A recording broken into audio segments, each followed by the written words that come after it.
This post-apocalyptic podcast contains some foul language, dark humor, and depictions of well-warranted violence. You have been warned. Proceed through the vault door at your own risk.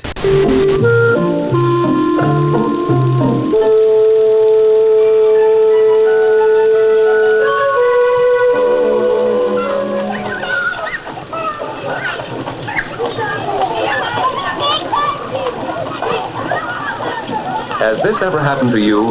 Arriving at a brand new school in a brand new neighborhood on the first day? You don't know a single person.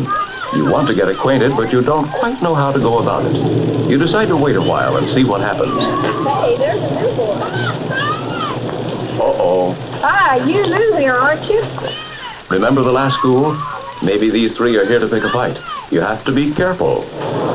What's it to you? That was the wrong thing to say. You thought they were troublemakers, and because of the way you answered, they now think you are a troublemaker.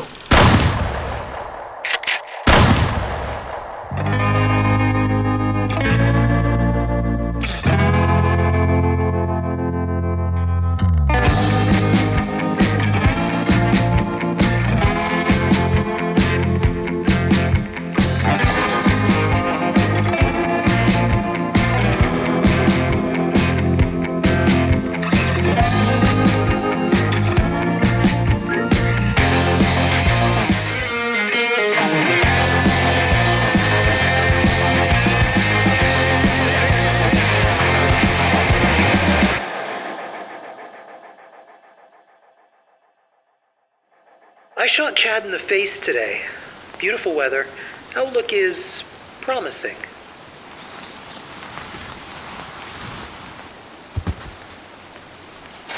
Country roads take me home. Gonna dig a shallow grave. West Virginia County. Stop playback. Resume recording. But here, in this place, the dead don't stay dead, do they? I didn't know it then, but giving in and killing that son of a bitch was the start of a long line of mistakes. Damn. Internal bleeding. Whatever he did to me, stim packs no longer work, but I'll have the last laugh. I remember when... Shit. Who's there?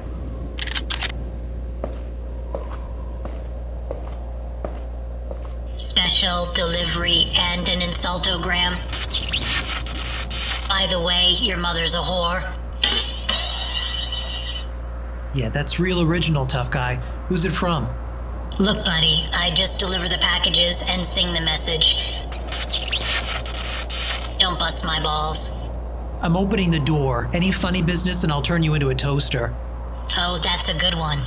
Did your mom tell you that joke, or did you find it on a perk card bubblegum wrapper? God, I hate robots.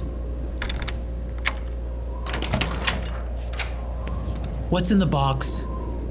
Insultogram song engaged. Initiating playback. I heard that you were feeling blue, bleeding and sad, we're almost through. Your mom is dead, and so's your dad. Here's a box of dicks from your good friend Chad.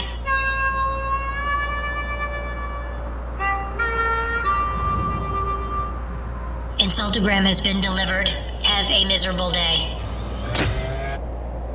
Hey, you tell him we're not done yet, you hear me? You give him that message from me.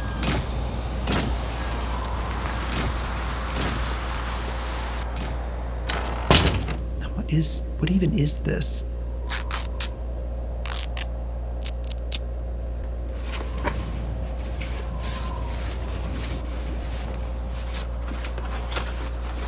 Oh, that's disgusting. Where would you even find...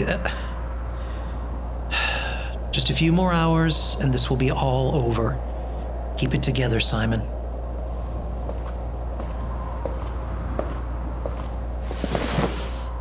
Chad came back. But then you probably figured that out by now. I understand why we all come back now. But it wasn't long before karma, or just bad luck, made me learn that lesson the hard way. Stop recording. Seek journal entry. Seek entry day 46.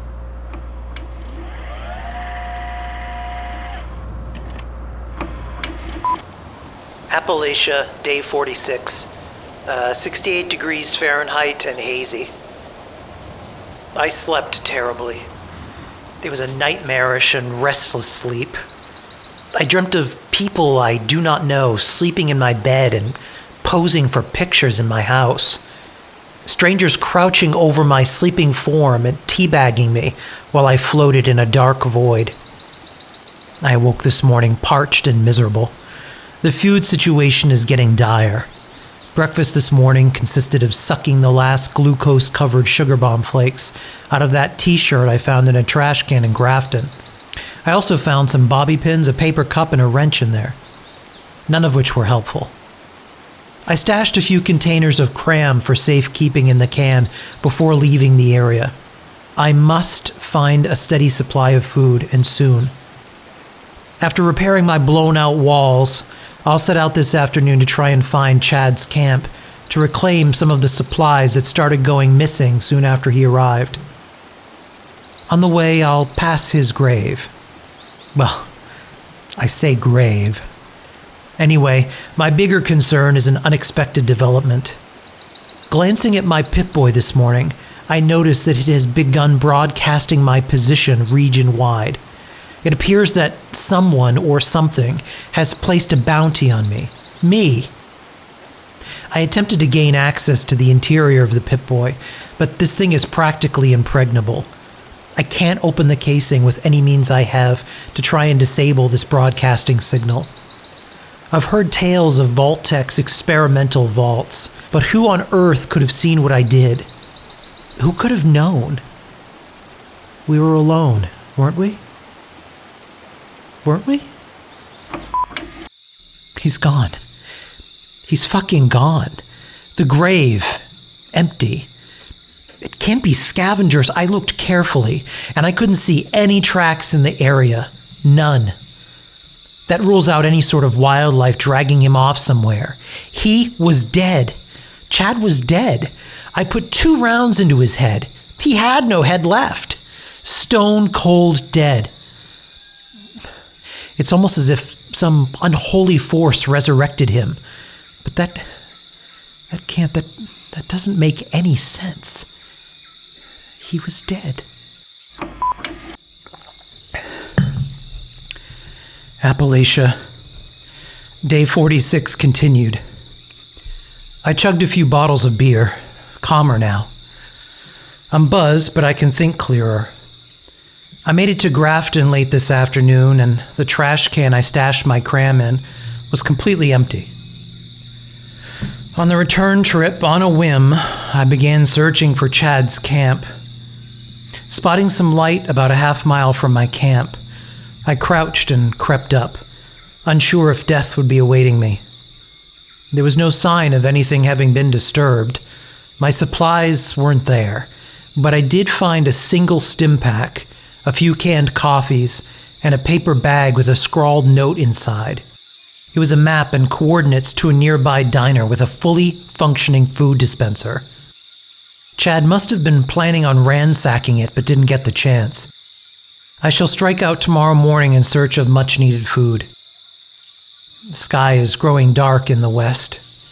The sunset is a livid blood red. It's beautiful, but somehow ominous.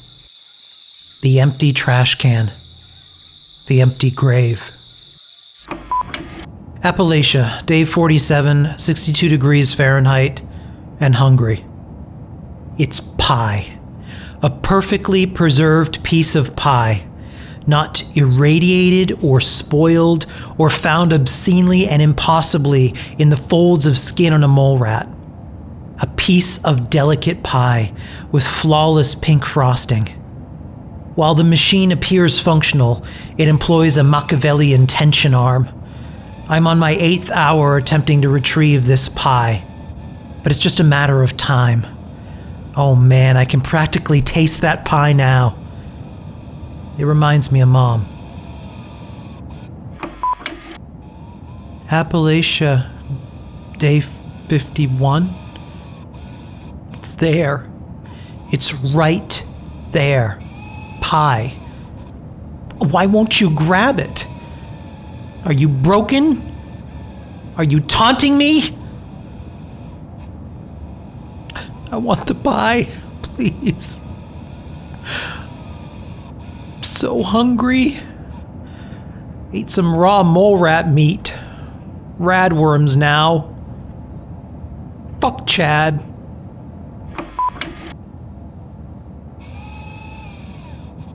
Appalachia day.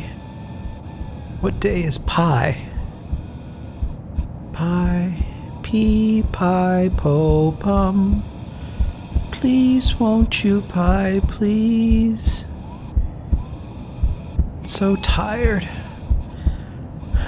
Must keep pieing.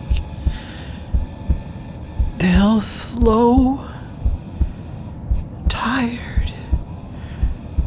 I just need pie. Pie, please. I wonder, will I dream?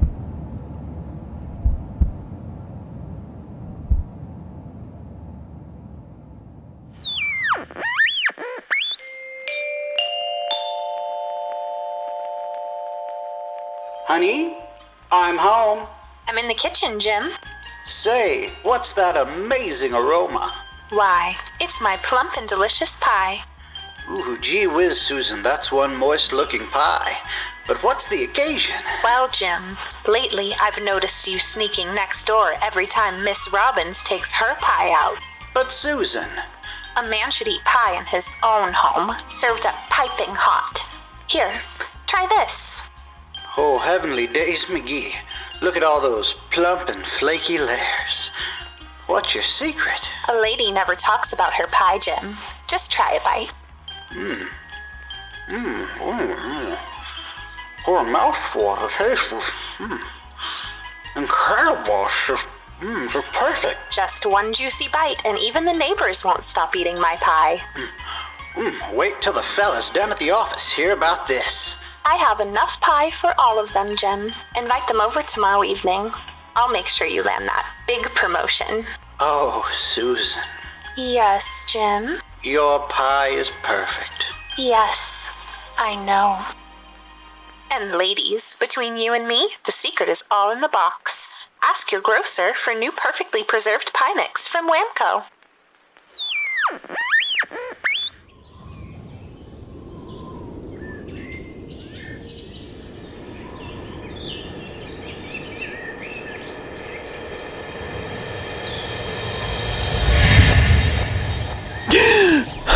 Where?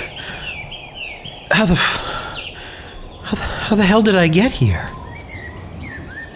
Still recording. What day?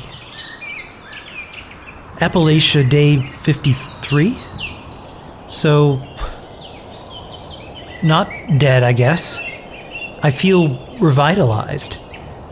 I'm sitting on the concrete right outside Vault 76. 82 miles away from where I slipped into unconsciousness. I felt myself die.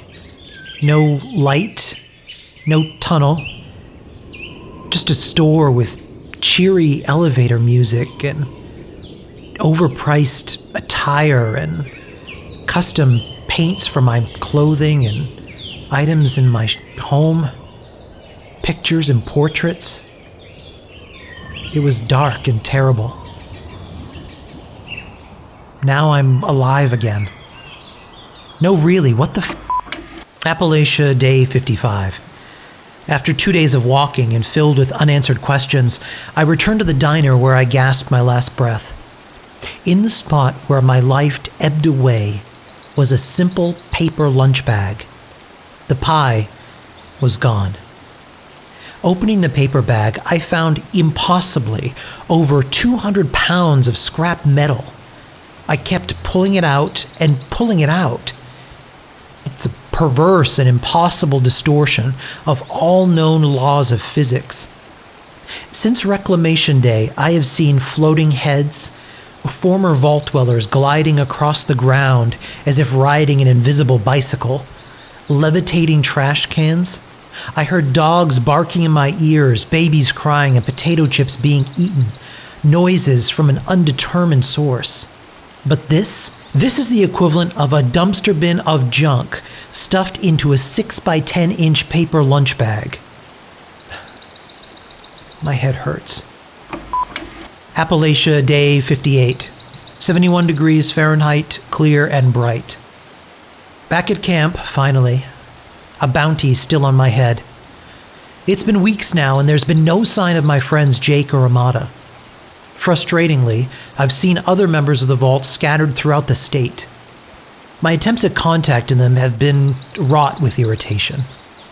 It's unclear if exposure to residual radiation has destroyed their vocal cords, but a friendly gesture such as gifting life essentials at their feet in a paper bag is met with their hands forming a heart, and then they jump up and down at unusual heights before running off at a 45-degree angle, not taking anything out of the bag.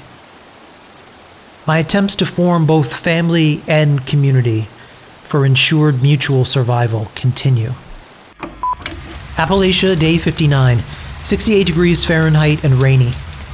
I've planted a few items, but the land is unforgiving. I constructed a much improved yet meager shack out of scrap wood to provide shelter from the elements. Inexplicably, I can't attach one wall to another, and for some reason the building will explode randomly before quietly putting itself back together. I'm concerned that the ongoing case of radworms is causing visual hallucinations. I think that...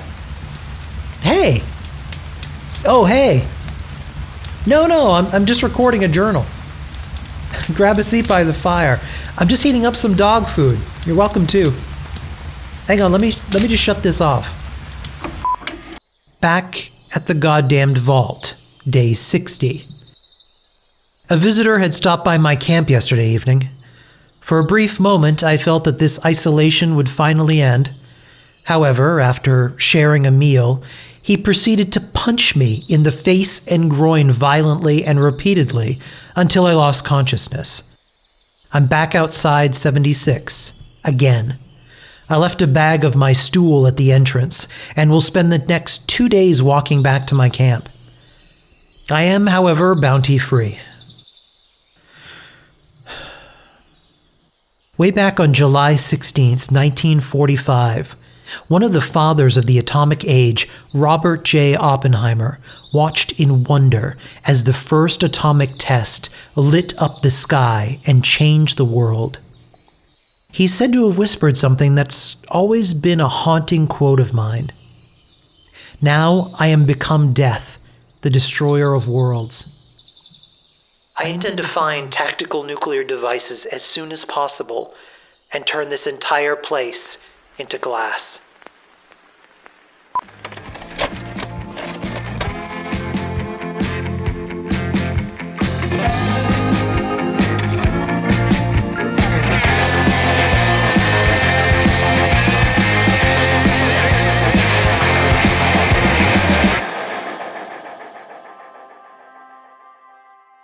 This is Kenneth Vigue.